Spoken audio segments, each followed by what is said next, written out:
Horário 20 para 1 da tarde, é o horário da política aqui no SBT. Já está com a gente Roberto Azevedo. Santa Catarina em 3 frentes, na Ásia, na Europa, tudo atrás de investimentos. Este é um dos assuntos do Roberto Azevedo de hoje. Oi, Roberto, bom dia. Bom dia, Fernando. Boa tarde para você que nos assiste. Olha, se a gente olhar hoje o mapa mundo, temos missões de Santa Catarina governamentais na Espanha e em Portugal, na Europa, na Península Ibérica, e temos também na Ásia, no Japão e na China. Vamos dar uma olhadinha? O governador está no Japão. Ontem visitou a província de Aomori, que é, digamos assim, parceira de Santa Catarina. É a província irmã. Deu muita força para o estado de Santa Catarina, por exemplo, naquelas enchentes gravíssimas de 1983 e 1984, que foram avassaladoras. 75% do território de Santa Catarina ficaram debaixo d'água, literalmente. E os japoneses ajudaram e muito.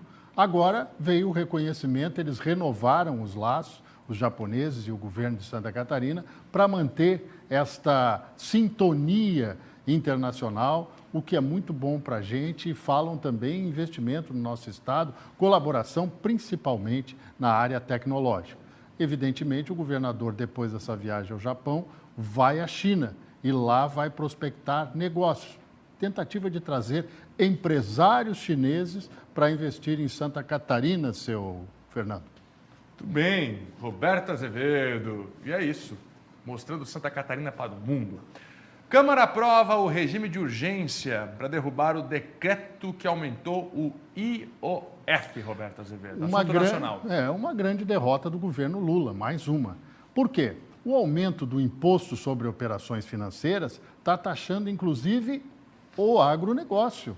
Quando você pega aquelas letras agropecuárias, aquelas letras que são usadas justamente para financiar o agronegócio, seriam taxadas pelo IOF, assim como operações mais variadas no país. Evidentemente, o setor financeiro berrou, alguns setores produtivos também, e os deputados aprovaram o regime de urgência. O que significa isso? Significa que não passará por comissões a análise da derrubada deste aumento do IOF. Vai ser tudo decidido em plenário. Mas não tem data. Por enquanto, não tem data. Não tem data porque você sabe que em julho há o recesso parlamentar lá no Congresso Nacional. Ou seja, mais uma queda de braços que o governo Lula perdeu. Fernando, muitos partidos aliados do governo votaram contra e aprovaram o regime de urgência para discutir o IOF. Uma enfraquecida no governo, hein, Roberto?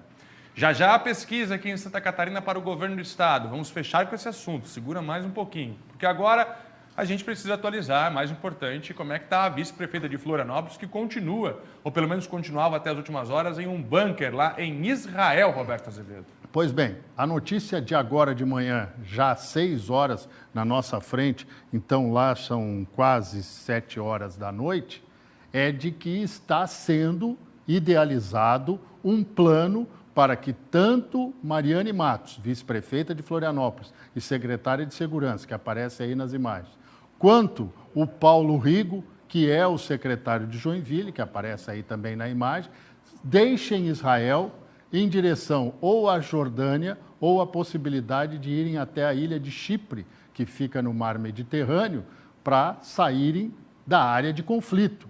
Evidentemente que o governo de Israel diz que mantém a segurança, que garante a segurança deles enquanto eles estiverem em território israelense, como é a obrigação de qualquer nação.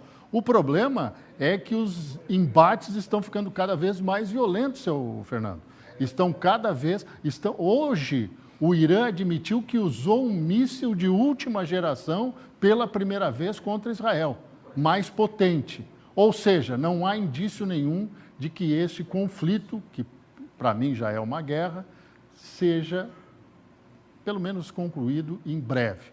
E agora está essa discussão de como eles vão sair do país. Ontem, uma parte dessa delegação que está no Munitur, que é um evento promovido pelo governo de Israel e que está sendo feito em português. Daí, vários secretários de segurança de várias cidades brasileiras, capitais e do interior, estarem lá em Israel participando. Eles estão em Kafir Sabah, que é uma cidade a 20 quilômetros, um bairro, na realidade, a 20 quilômetros de Tel Aviv, mas estão muito próximos dos ataques.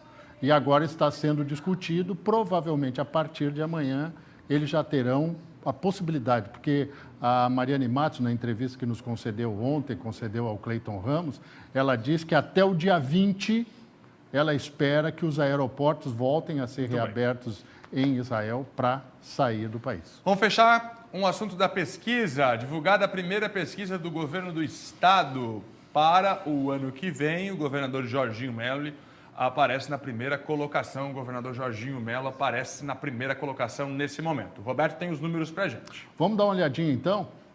Aqui o Rogênio Germinal fez a arte para nós. É uma pesquisa do governo da Neocamp Pesquisas, publicada pelo jornal Gazeta do Povo do Paraná. Então, nós temos o seguinte quadro. Jorginho Melo com 39,3%. João Rodrigues, do PSD, aparece com 20,8%.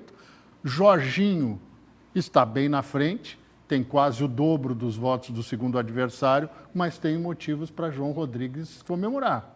Ele não tem a caneta na mão, ele não é o governador do estado, está colocando o nome à disposição e já aparece nessa projeção. Me chamou a atenção isso aqui, Décio Lima, do PT, com 12,2% dos votos. E aí fica aquela pergunta. Numa eventual disputa em que a polarização deve ser entre os dois candidatos da direita, confirmados, para onde iriam os votos que estão sendo dados para Décio Lima? Aqui, para mim, fundamenta, no mínimo, a possibilidade dele concorrer ao Senado. Antídio Lunelli, do MDB, aqui está faltando um E, com 3,2%, quer dizer, pode ter jogo para ele, mas olha só o dado interessante. Não sabem, não responderam ou anulariam o voto, são 24,5% dos eleitores. Quer dizer, mais que a votação que aparentemente foi dada para João Rodrigues. Como eu disse, pesquisa Neocamp Pesquisas foi feita dos dias 9 a 11 de junho, evidentemente esse ano, com 1.080 entrevistas em 77 municípios de Santa Catarina. Detalhe, esse campo é anterior àquela chamuscada lá com o programa Universidade Gratuita. É bem anterior a isso. Ou seja, não contaminou a pesquisa, não captou nenhum enfraquecimento ou vitória para lado nenhum. É uma pesquisa bastante interessante, mas lembro para vocês, falta um ano para as convenções. Não é nem para a campanha, é para as convenções. Então, muita coisa pode acontecer nisso. Interessante, né, Roberto? Que teria que acontecer um factoide para que o governador diminuísse, né? Já que 39%, hoje, um ano antes, 39% já colocam o Jorginho como principal candidato, dificilmente retornaria dessa posição se não acontecesse nada de muito extraordinário. Mas aí eu lembro para vocês que recentemente nós demos aqui, ele tem mais de 75% de aprovação dos eleitores. Perfeito.